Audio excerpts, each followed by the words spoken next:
What's up, everyone? Thanks for joining in. This is one of the first webinars that we're running with Auctm. I'm Rish. I'm one of the co-founders of the company. I also lead the business team here. With me is Michael, who leads a lot of our strategy and growth, and we have none other than Lee Atkins, who's one of the most prolific operators out in the market. And today we're talking about something that gets talked about a lot, which is accountability. But we want to sort of dig in deeper and understand what it truly means to get that going for your team, to hit the goals that you want to hit, and try and take a more nuanced view on this to understand where the gaps are, where the common mistakes occur, how do you drive that culture from your team, and very importantly, how do you use data in all of this to do a better job of running your team and managing accountability there. So we're Auctm. Auctm's an analytics platform for modern real estate teams to help you just do more with your data and hit the numbers, hit your goals, take your business to the next level. And Lee runs Amplified Solutions. Lee, do you want to take a second to talk about what you guys do at Amplified? Yeah, sure. So essentially we focus on operations and growth strategy for teams and brokerages, in essence. It's a little more about the team dynamic, so certainly appropriate to what we're talking about here. Right people in the right seats and clarity of role and whatnot. And my background is initially actually as a professional musician, but then I got into real estate in '06. I sold for about 6 years, but always knew there was more for me to real estate than just being an agent. And so I stepped into an operational role with the team and just had a lot of success. Really took them from kind of crazy bunch of people running around to a streamlined, organized, system-based company. And very quickly other people said, hey, wait, what do you do? We need that. So you're like the rare breed of agent who was actually organized and was right. I'm that unicorn. I'm that guy. Fantastic. So let's jump right in, Lee. Let's talk about accountability. And I think starting off with what's most important is that it all really starts with culture and mindset to begin with more than anything else, right? At some level, it's not about micromanagement. So let's talk about how do you start by creating that culture and mindset for accountability? What are some of those crucial steps that a team can take to sort of get that process rolling? You could be new or you could be running an existing team. What does that look like for you? Yes, I think it starts with really clear expectations. It starts with, we want you to use this software tool, and when you make a call, you log it, or you make a note, or you do something, And it's funny, I have this story that I often tell about a panel that I moderated a long time ago, and everybody's all about CRM and what CRM do you use and how do you connect it to this. This one lady is my favorite story ever. She literally had a piece of paper for all her past clients, and she called them, and she wrote down a note that she called them, and then she flipped the page and called the next person. Meanwhile, she was making 10 calls. The other guy's just playing around in their CRM and not actually doing anything.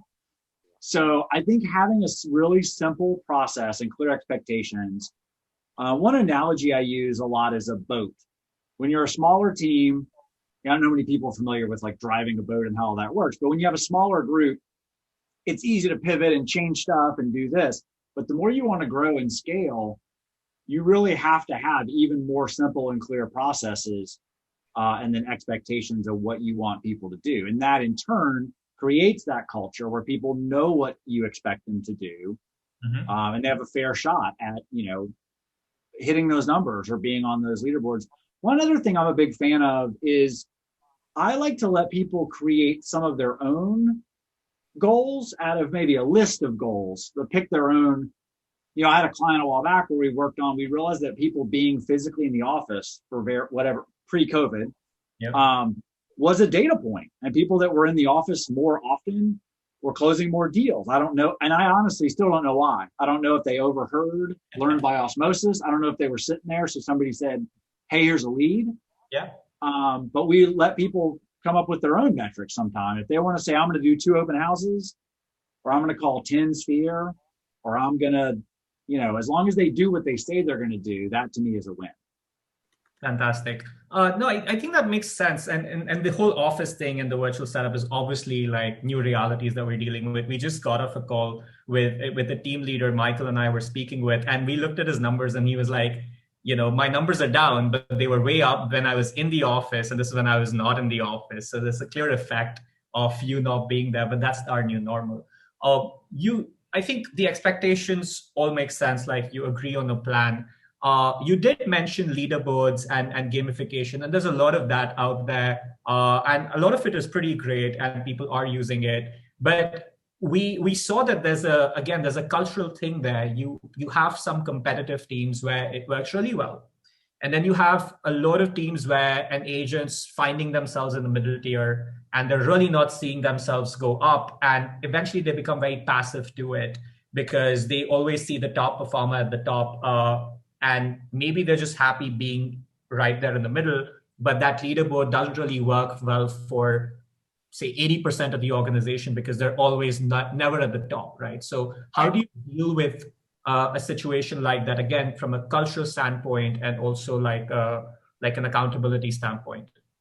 Yeah, so there's a couple of things in that. I think, again, it goes back a little bit to if their goal is to hold two open houses and they hold two open houses, maybe leaderboard isn't always about, sales volume or GCI. I think that's really important because people aren't all motivated that way. Top producers are typically motivated by money and GCI and all that, and that's great. But there's also a lot of people that want to join a brokerage or a team because they don't want to be an independent solo person. They want people to mentor with and learn from, and do all that. So I think some of it comes down to like, what are you measuring?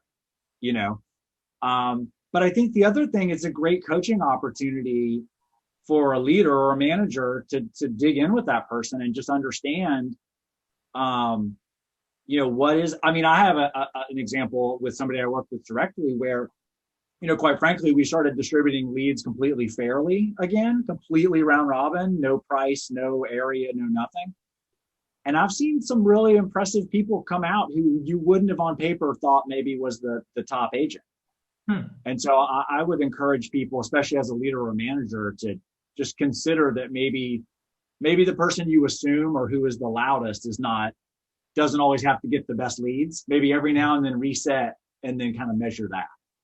That makes sense. That's interesting. I think what you talked about there, which was, that's something that, let's say I'm running a team, and obviously when you hire for a certain type of individual, right? Every team has a preference. And from that standpoint, you may find someone who's happy doing 1-2 deals a month, right? Yeah. And then you have your top performers. Is it always the case where as a team leader, you can go like, look, I'm happy with people like that and I can have a mix in my team? Or do you always see people saying, look, I need a certain kind of agent and I'm only going to hire those people in my team? Or do you see a balance of that? Because you don't want a lot of agents. Sometimes it doesn't really help because you can't really manage and scale that process. How do you see that balance from a team leader who's hiring? And we do want to talk about hiring in just a minute, but like, how do you see that balance in terms of the different kinds of people that you end up recruiting, because everyone's different? Yeah, that is a great question. And I think in my personal opinion, the way I like to see a business run, I'm a huge fan of having a blend of people, because you have people that, maybe they're thrilled to do rentals, or maybe they're younger in the business or newer in the business and they just want to run all those rentals for you. Like I can, without saying anything I shouldn't say, like you don't want a team of all top producers. Like you might think you want that, but it is not. Somebody very smart once gave me, when I started out in operations, gave me the best advice I've ever gotten. And it was, it's like a sports team. Like you have a quarterback and you have you need all those different components. Like imagine a football team with like 7 quarterbacks. Like that's not, that's not the way to do it. That's your team's it's not a family. It's a right. It's a competitive sports team. Right.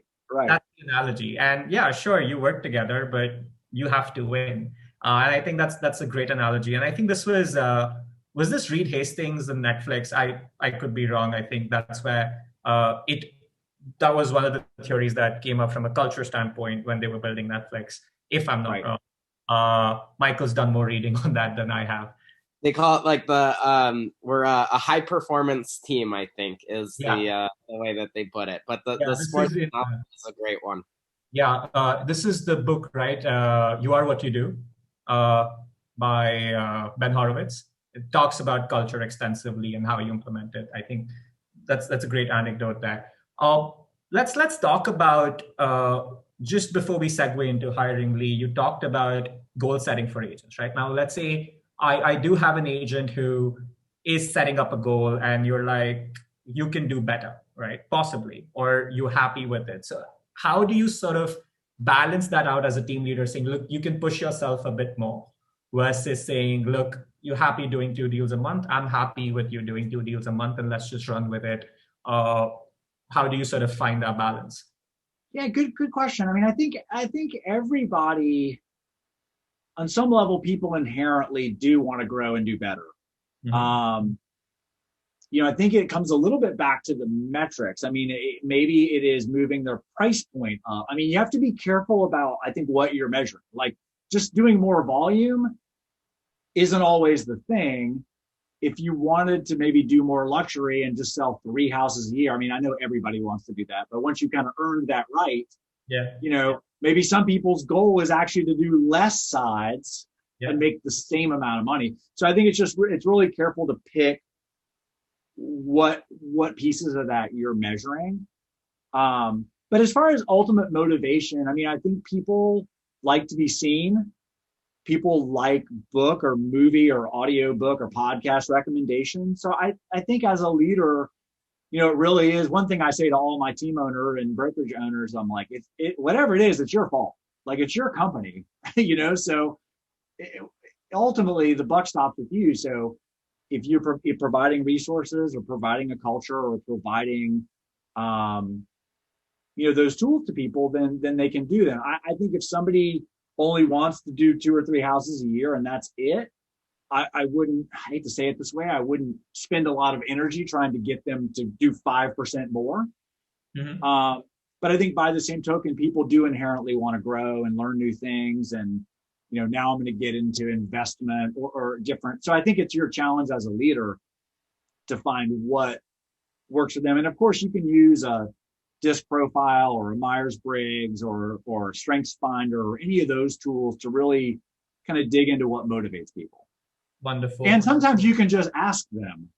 Yeah, exactly. No, that's the easiest one. I think I've done Strengths Finder, I've done Myers-Briggs. I've not done my DISC profile, although I'm a high D and something else, I don't remember. But yeah, asking people and what motivates them and going from there. But on that note, does it help to compare performances of different agents within the team? I know that data is available for you, and you can see. I think in relative terms, yes. But I think, again, it's hard to you should be careful with it. You should just not say, well, so-and-so is up 10%. Why aren't you up 10%? I don't think that's fair. But I think it's always smart to use data for that.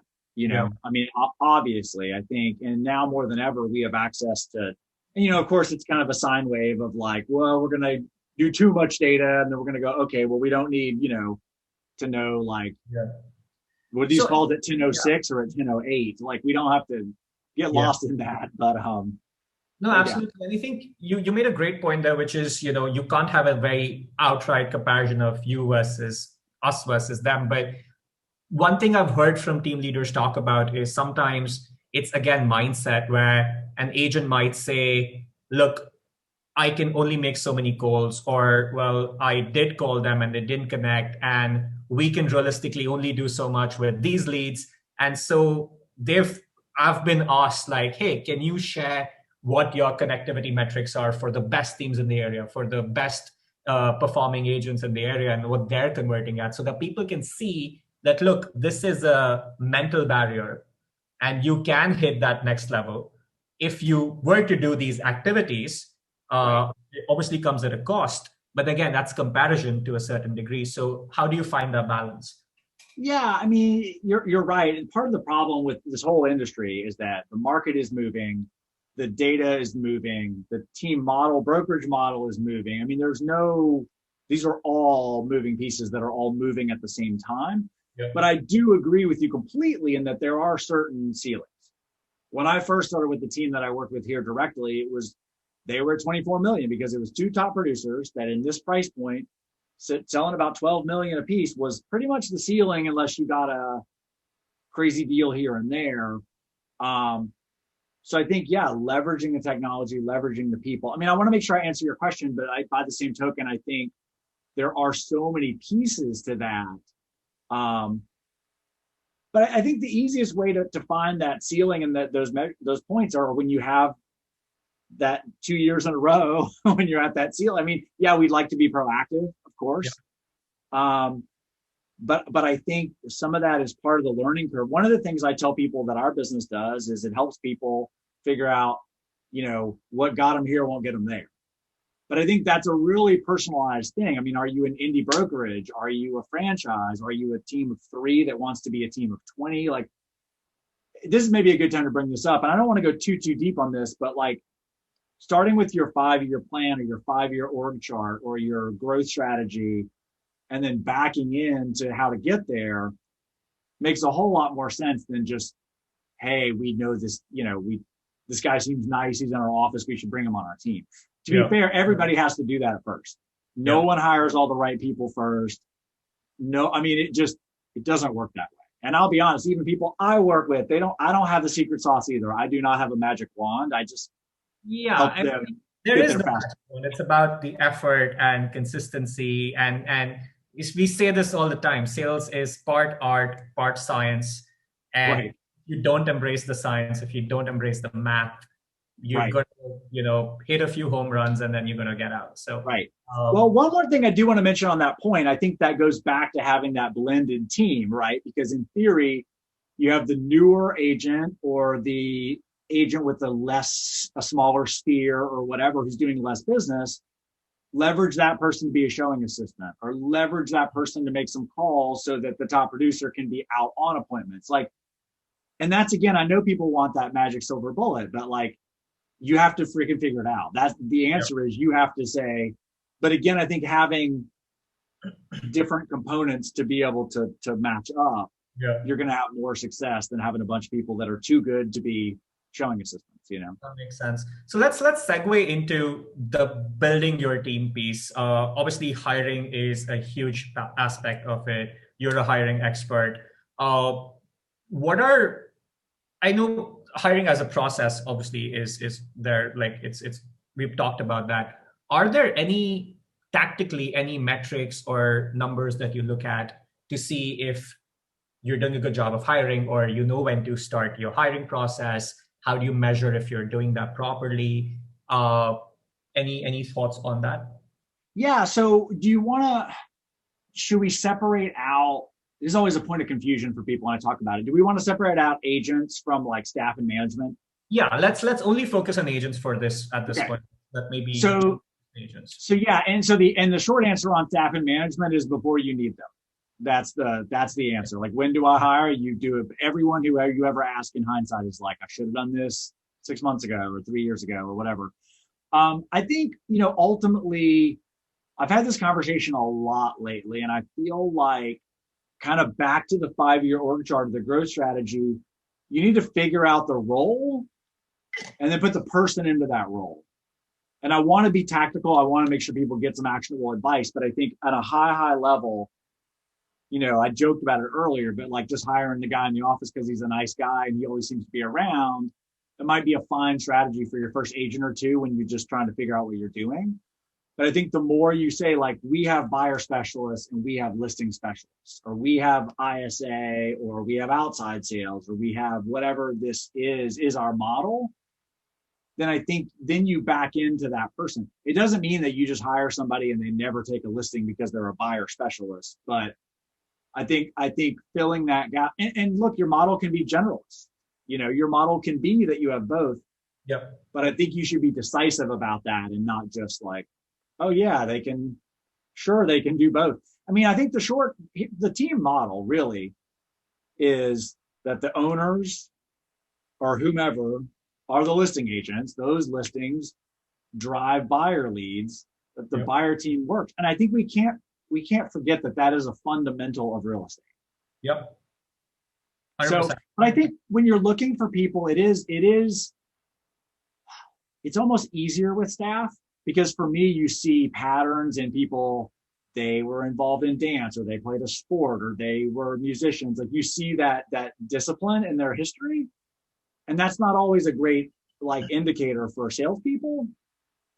But that's the blessing and the curse of this business, right? Because anybody could, in theory, come in, and if you provide good tools for them and good training and a good environment for them, almost anybody can be successful, as long as they have a little bit of run room. You can. Sometimes you don't get a check for 6 months. That's a thing. But let's talk about that on the training side of things. And there's something that gets talked about not as much as we'd like. Everyone wants to hire. We need to get 10 more agents. Well, we've heard this data point, and tell me how far off this is, but we've heard that on average, a team leader spending $15,000 and 3 to 6 months to train and onboard and fully, get up to speed, get a new agent up to speed. How far off is that, or is that brought in the ballpark? Yeah, it's not crazy. I think, again, it comes back to some people just hire people and are like, read this book and then here's a login, and they unfortunately don't invest that time and money into people.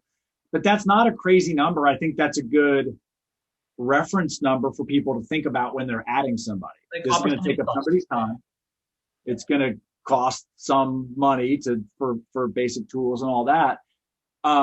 One thing I recommend to people a lot, and I'm glad you said it that way, because it kind of reminded me of this, or reminded me to mention it. I'm a huge fan, and I can literally see the look in people's face when I tell them this, because they're terrified. I'm a huge fan of bringing on two, especially if you have no agents or you have one or two that are kind of casual, go for two at the same time. One of them's probably not going to make it. And maybe it's not because they're not good. Like, one of them just will get a job offer, but then you're also leveraging that onboarding and the training. You got two people at the same time. Yeah. And people are always worried about feeding them. And I'm like, you can spend a couple of $100 and get more leads if that's the worry, Yeah. Always hire in pairs. This is a classic sales, not just like for us enterprise sales, we get the same. Michael's done a lot of that in his background and managed a large team. It gives you a comparison point, I think, between the two, especially if they're your early hires. Not just a comparison about how they're going against, relative to each other, but everyone has different personality types. It will teach you a lot about the type of people I think that you want to work with as well, typically. And,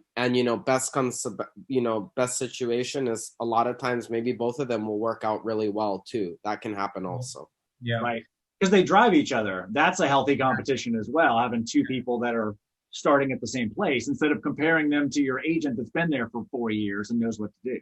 Yeah. So let's talk about the training and onboarding side of things. Let's talk about the gaps. Like, let's talk about where the common challenges or gaps. How much time do we have? Just kidding. Oh man, there's so many. I mean, off the top of your head, the top 3-4 things that people more often than not get wrong or don't do well enough. There's a couple of top things. First and foremost, obviously, and this is a little bit nerdy, but first and foremost, the software tools. It's like, hey, here's your login, go call some people. It's like, whoa, let's, how about if we look at how to set up your settings so that when the phone rings, it actually rings to you or whatever. So I think the general software tools, not to mention too many software tools. Maybe we start with the CRM and then we go to the, whatever those next pieces are.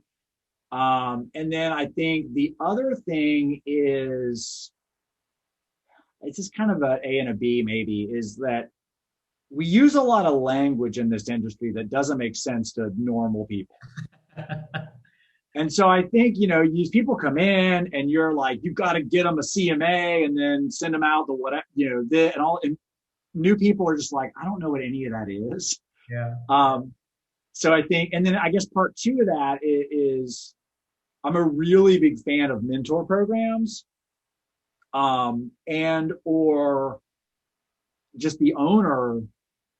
I had tremendous success with a team where literally, I say this to everybody. It's funny how many people don't take me up on it. I'll say when they come on as a new team member, I'll say, just call up the owner and say, hey, what are you doing? And I know it's a little different in COVID, but you can do your own pivot. What are you doing today? Like, I'm going to come with you. Because the thing is that person generally is not of the mindset where they're going to think to call you up and say, oh, I have a closing today. Why don't you come with me? Yeah. But the few people that take that initiative, because here's what happens. The owner or the mentor person, whoever that is, also really starts to trust in the person that they're training because they realize that they're actually hearing all this and learning all this. And so then they start to hand off business to that person because they're like, oh, I'm way too busy to handle this $250,000 property. I'll just give it to, Bob, and then he can do it. But they have that confidence because, and unfortunately in a top of mind type of world, that's just kind of how it works. Like you maybe do just have to be right place at the right time. Maybe they're not just going to think to call you up and be like, hey, will you take this lead? Maybe you have to be sitting next to them when they get the lead and they're like, let me hand you over to this guy. So I guess that's kind of an A and a B, the mentoring, but also like the easing in and not just like, here's the non-existent handbook, go read it and let me know, call me when you have a check. Yeah. You have to care personally and like, also, help them out, like radical candor framework. Makes sense. So hire in pairs, good tooling, and training along with the tooling, and mentorship, with some kind of hand holding, but also easing in on ownership and letting them go, find their own wings, so to speak. Right. Thank you. Anything else that comes to mind, or is this a good? I don't think so. There's so much in that. I'm afraid to get too into the weeds because there's just 100 things that, No, but I think at a high level, I think these are interesting, nuanced views where, again, it's not something that you normally think about, maybe except for tooling. So that's really helpful. Well, and the reviews, I guess the other thing to add is, put it in your calendar, a 30-day review or 90-day review, or just, check in. I mean, here's the thing that I think is hard for team leaders and owners to transition out of. They have to understand that now the agents are their clients in some sense. So they need to follow up with them. They need to say, like, do you have what you need from me? Is there anything, any classes you need or any introduction I can make or whatever, or do you want me to go on an appointment with you? So I think that mindset shift from like, this isn't a revenue generating, because it's multiplication, right? If you have 4 people that are producing and you're getting 50% from them, then you're actually making more money than if you do it. Yeah. But you have to get into that mindset to be able to get there instead of just saying like, oh, I'll just do it. Yeah. No, that's interesting. Go for it, Michael. Oh, no, Lee, I was going to have a question. You mentioned setting that 30-day meeting, right? We talk with a lot of, the leading broker teams that we work with. They typically have something like a mandated, that just say monthly one-on-one, right? Which, depending on team size, it's sometimes all the time that you'll get with an agent. When you're onboarding them, do you recommend maybe even before that 30 days, something like a weekly touch-in or bi-weekly touch-in just because it is really early on? Yeah, definitely. I mean, when I started with the team here personally, we did weekly meetings for everybody. Because it was all new. It was all a new CRM. It was all like this and that. And now we have this. And how does that work together? And oh, by the way, what do you say to help convert, Zillow leads on the phone or whatever? But I think that goes back to maybe in theory, if you're bringing on more than 1 or 2 people, then you do have, daily wouldn't be too much. Yeah. Daily wouldn't be too much. Definitely weekly at worst. Yeah, and you know what? I mean, quite frankly, I've worked with people where we do some more with staff, but a little bit with agents, like either a paid training or, I mean, you've got to, the more you do that up front, the more dividends it's going to pay and the faster Yeah. they're going to get ramped up, you know? Yeah. Yep. So let's But I let's think by the same token, when you are hiring and growing, when you're hiring staff and growing, that's probably what you want to look for in that role. How can that role, whether it's a sales manager or an operations manager or an assistant or whatever, how can that person be the consistent at a desk? Hey, what do you need? Hey, are you good? Hey, I noticed you didn't log any calls in the CRM today. I You know, remind me, Lee, we should do a webinar just for sales managers. I think we should just do a webinar for sales managers because I think that's a unique role where you were an agent before. Now you're maybe responsible for a pod. You get an extra 5, yeah, 10% of the commission. You're not the owner of the team, but or maybe you like you. yeah. It's kind of a And how hybrid. to find one. Yeah, so that's a very interesting place for someone to be because do you help everybody else succeed and get that extra 5%, or you do focus on your business because that's a lot of responsibility. And I think that's a whole other webinar, but that's a Right, idea to just right. have. Let's talk tactics so that you talked about how we can sort of create some tactful plans for people to take away. Let's talk about what are some of the things that people have to do, especially in this environment. You talked about how everything's changing. We have commission compression. We have iBuyers. We have the whole Zillow brokerage thing. There's a lot going on. What are some of the things that were good to have before, but are now like a must have if you want to future proof your business, especially from the point of view of accountability. And it's the end of the year. People are doing business planning. We talked about goals. We talked about one-on-ones. We talked about helping people. So let's if we could jump right into one or two of those things. Yeah. Maybe starting with goals. What are some of your best practices for goal setting? Or again, we could take the other view which is where do people get it wrong, and what are some of the common mistakes that we can avoid because a lot of people are setting goals this time of the year. Yeah. Yeah. I mean, I think, well, so number one, and it sounds a little bit silly, but I think it bears saying out loud, they have to be measurable goals. Yep. I always joke that like if your goal is that you're going to work out more and you didn't work out last year and you go to the gym once, then you worked out more. Like that doesn't get me anything, you know. But if you say I'm going to go 3 days a week, or I'm going to enroll in this training program, or I'm going to do this thing.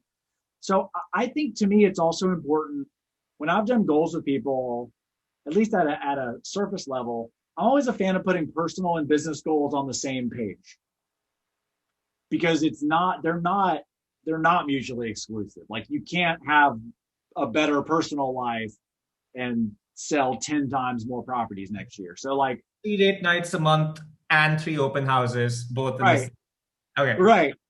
There's only 7 days in a week. You can't have 8 days worth of things in your goals. But I think, number one, keeping them simple. And then number two, keeping them, because that's the other thing. If you can't remember them, Yep. if you have to actually like physically look at it to remember what they are. I mean, I had a great experience with a team that I worked with where I had people do their goals, again, with me personally in more of the responsible for them role.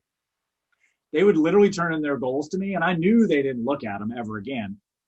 I would pull them out in this kind of quarterly meetings, like pretty experienced agents. Yeah. I would literally pull out their goals and slide them across the table to them. And they'd be like, oh my goodness, we're doing all these things. And I'm like, right, because they're simple.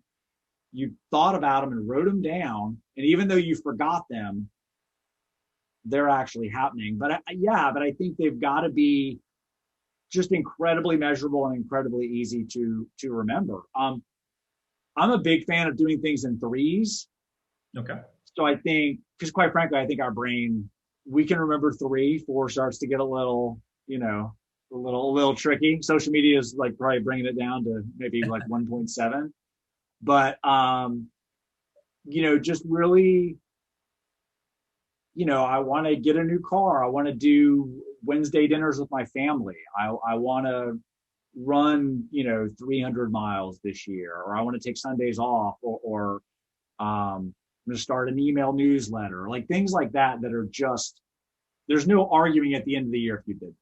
Now, I Yeah. do want to mention this. I want to plug the 12-week yearbook. I'm a big fan. The idea of the 12-week year, I might sort of butcher. It's definitely paraphrasing it, but it's the idea that you're setting goals in 12-week segments. So it's basically a quarter. Yep. And then if you take 1 week between the 12 weeks, then it ends up to be 52 weeks. So you've got your segment of your goals. You've got kind of a week to either take a break or think about your upcoming goals and then set those. The problem with setting annual goals, and this stolen straight from 12-week years, that in November, you're like, oh crap, I haven't done any of these things. Yeah. It's like New Year resolutions. It's like, right. Same list every year. Right. Right. It's good to be a gym on, December 31st or whatever, but it doesn't really stick.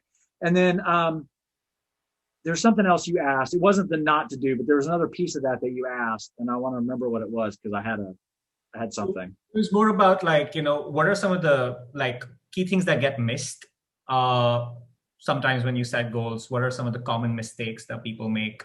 We talked about some of that, like making annual goals and not tracking them. Obviously, making things measurable because you can only improve what you measure. One thing that I could possibly add to that is frequency. Like if you are creating a habit, it's not about how much longer do you do it for, it's about how frequently do you do it. So if you're working out, just work out for 10 minutes every day. That's more likely to create a habit than you working out for an hour a week.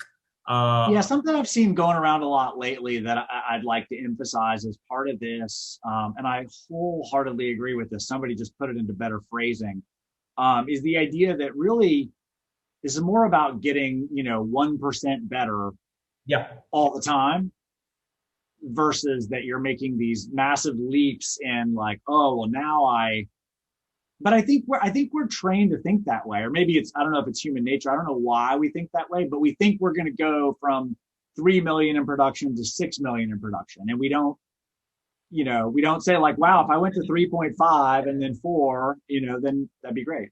So it's our 70,000-year-old human brain, which prioritizes immediate gain over long-term gain because our ancestors would just hunt, right? And so for some Maslow stuff, what's available now, and so you always do things which is, oh, let's go watch that movie because it's pleasure now versus long-term pain, and so that's where one goes on that, which is you don't think about the 1% on a constant everyday basis because you don't think longer term, you only think short term. You prioritize that pleasure in the short run.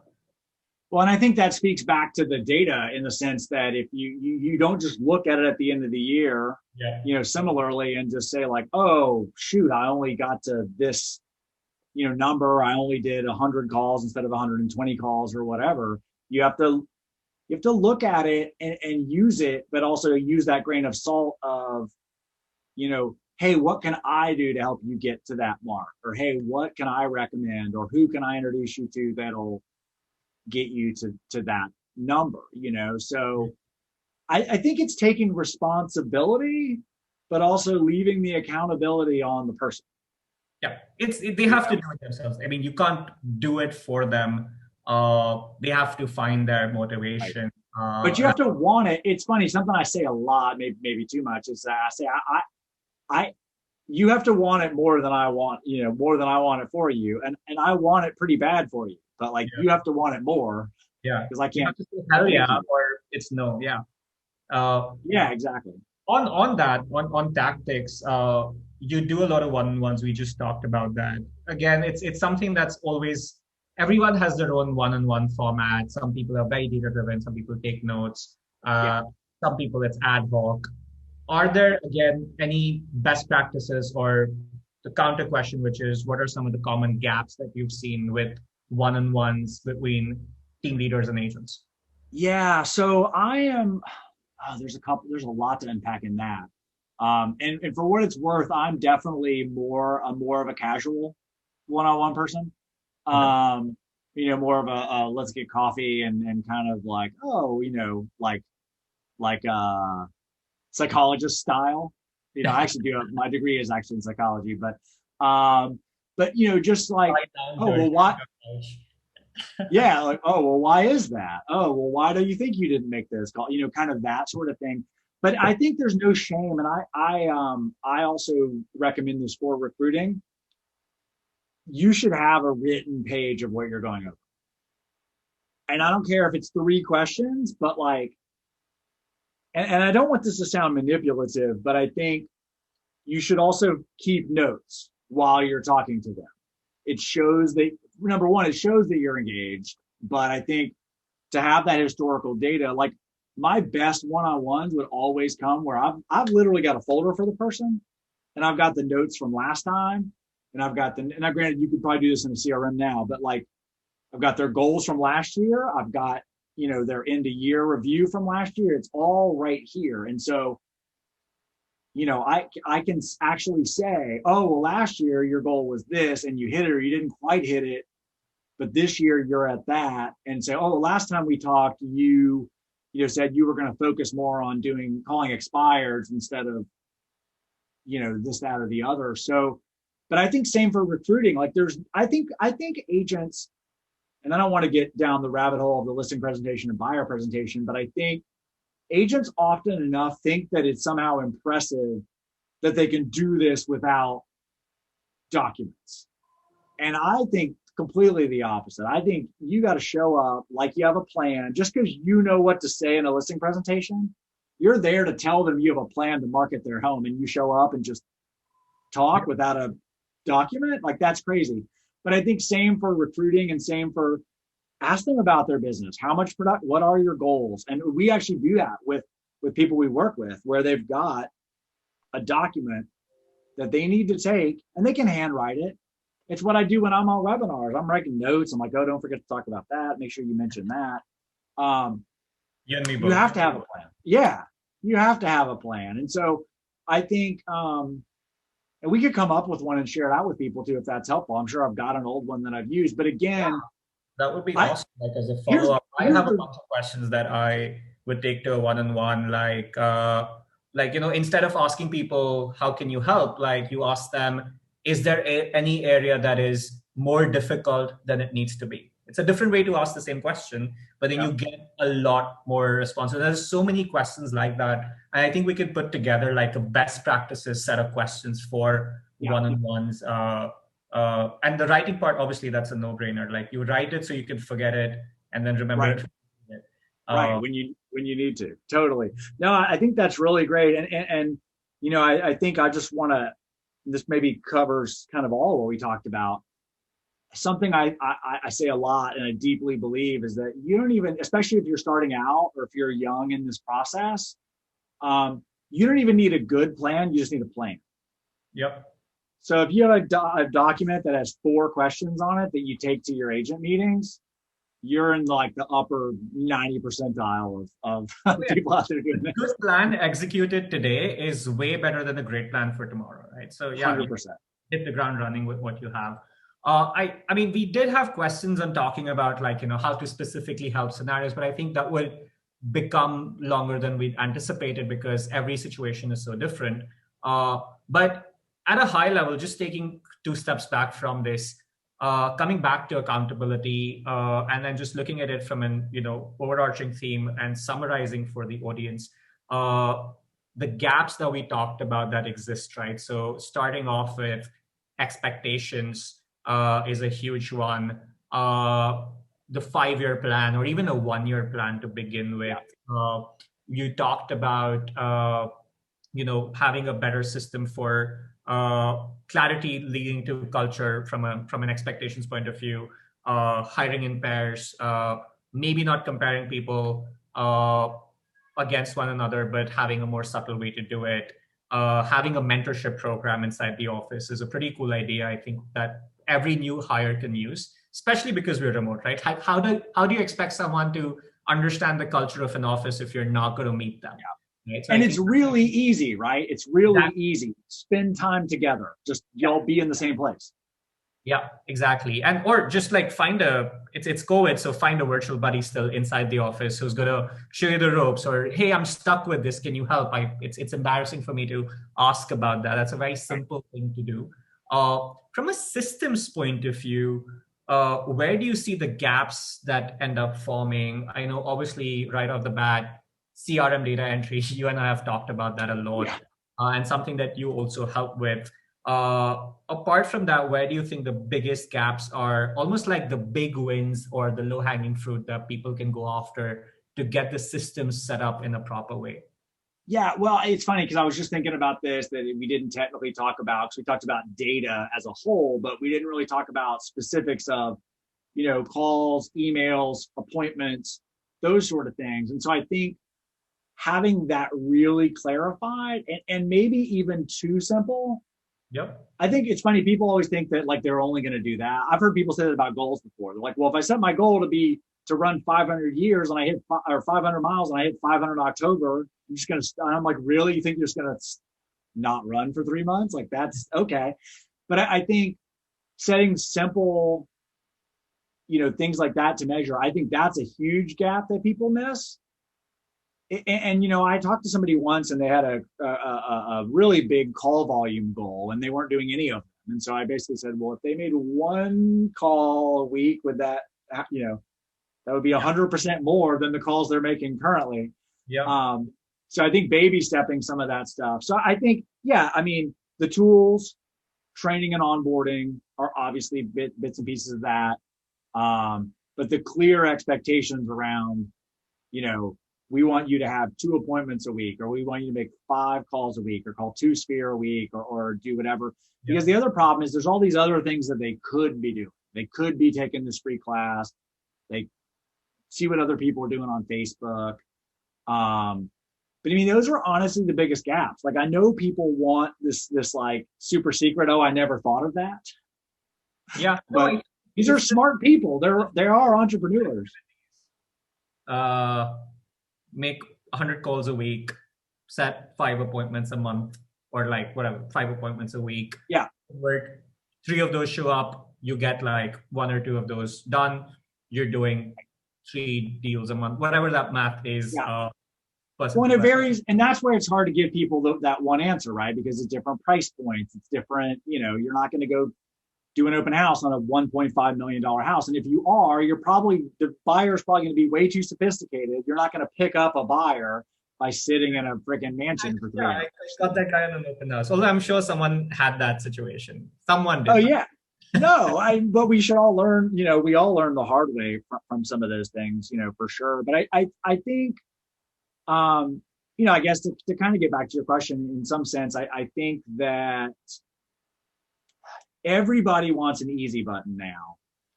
But I also think by the same token, just use your brain around the only way you can make money, especially on the buyer side or really at all, is by spending time in houses with people. And so like, what does it take to get that, and another thing I saw somebody really smart recommend, I can't remember who it was somebody pretty well known, just previewing a bunch of houses, just getting into how, even if you're new in the business, just go see empty houses and walk through it and think about, or go show it to your best friend or your spouse or whoever that is. Like there's no shortcut for that stuff. We can shortcut a ton of stuff with CRM and email templates and ISAs and all that junk, but there's no substitute for understanding a property and construction and what does it look like, and by the same token, we would do those as team meetings and you would learn so much. You would say, hey, show me, it's like, sell me this pen, it's like, show me this house. And they're like, well, I just, they're like, look at these cabinets and these are 12-inch that and the molding. And they're like, shut up, let the buyer, they're here to look at that house, not you. I think most salespeople need to understand this, that they need to, if you have a call or a conversation where you've talked more than your prospect, you've lost a bunch of opportunity to get data that would allow you to sell whatever you're selling to them. So yeah, I know people do a lot of call recording reviews and stuff like that as well in team meetings. But this is the first time I'm hearing about sell this, let's do a virtual tour of this house in Zillow and sell it to me. I think that's a pretty easy, like you already have, you can pick up any house in Zillow. that has a Right. virtual tour. You can easily do it. Right. I think it's pretty cool. The thing I used to do, which is kind of old school, but again, I think fundamentals are where it's at. When I was still personally in the business, when I was in production, you would have the printed out MLS sheet, and I would just write on it because, quite frankly, I don't remember it by the time we see 5. So I'm just writing like, oh, they love a fireplace in the master. Oh, they don't care for a separate shower in the tub. Like, that's how you really win people, and quite frankly, that's how you find them a property they actually want to buy. Is by that, lost art of listening and, once again, just writing. They really like this. They don't care if they have a flat backyard. They prefer fence. Double pane windows are important. Like, we don't know what it is, but no, that's lo and behold, there's people standing right next to us that. I mean, that's what sort of takes you to that next level, right? Like really going into the weeds and understanding what do you care about. And more often than not, we have our LP Mama qualification, but we don't go beyond that in so many cases, right? Like a lot of them do, but I think those are some really, really interesting things. Well, in segmenting that funnel, I know we need to wrap, but I think also segmenting that funnel, there's a huge difference between the conversion process and I've got these people that actually will talk to me. That's another webinar. That's a series actually. I think we should do a webinar on sales managers. I think we've done a webinar on stages. I think we've done one on stages and process. Okay. This, I think, scripting for different levels. I think that's another one that we can definitely do. But cool. We'll pull together that doc for people. I think that would be really helpful. That would be really, like questions to ask. I have a doc that I'll send over to you. I have a whole bunch based on just like a lot of reading, and you can like pick and choose of what makes sense for you. Before we head out, Lee, quick segue into how you can help people and what Amplify does. Yeah, so in essence, the easiest way to get in touch and see what we do is just our website, which is amplifiedsolutions.com. The 3 kind of main funnels of our business is we do help people with CRM. It is specific to Follow Up Boss just because we pick a lane and stick with it. And I do some work with Follow Up Boss directly, so kind of there. But again, that comes back to the strategy, right? It comes back to like, what are we trying to do? And then let's back into the CRM. Like, I have no interest in just helping you clean up people out of lead. It's like, what are we building it to do? And then we do help people hire, typically staff and management, a little more focused on a true hire. And then we offer operations coaching, which is just monthly, eating the elephant. You need agent agreements. Cool. Let's do that. You need a better recruiting strategy. Let's do that. But it's operational. I want to be clear. It's not sales coaching. That's how are we running this? I think sales ops. I think this in the B2B world, it's called RevOps. And it's this new phrase that people are throwing around, and it's everything that you've talked about, right? Like what are your revenue operations? It's your team, it's your systems, it's your processes, it's your analytics, all sort of rolled into one, and that's really where you're helping. So I think it's really useful for possibly high growth teams or like people like getting to the next level and building that like second line management layer as they hire more people. So that makes a lot of sense. Right. And we do have a ton of free content there. We actually have a courses platform. Nice. So it's not all super premium. People can go and there's got lots of good stuff and lots of videos and whatnot. So Awesome. Cool. Always a pleasure to talk to you, man. And again, thanks for taking the time for chatting with us.